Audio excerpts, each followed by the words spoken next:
Guys, I wanna show you my pambahay outfit for today. And guys, ito naman yung aking fashion for today, guys. Ayan, ang ganda ng short na to, guys. Alam niyo ba kung magkano lang to short, guys? 50 pesos. And this one, guys, ayan yung ating crop top. Meron siyang terno, guys.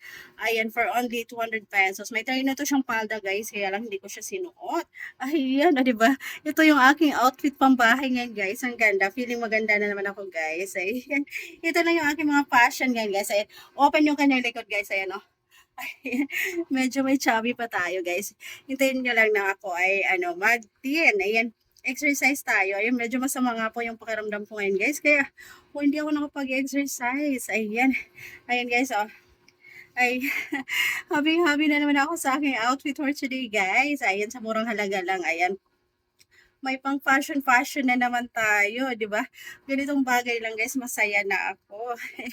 Masaya na ako, guys. Ayan, oh. Ang ganda niya, guys, oh, 'di ba? Dahil mainit ang panahon ngayon. Ayan, tamang-tama siya, guys, mainit ang panahon at ayan, fresh yung ating pakiramdam. Ay, ayan, guys, lalo na't may sipon ubo ako ngayon. Ayan, kaya ayan, kaya guys, ayan, tuwang-tuwa ako sa aking ngayon, sa aking outfit for today.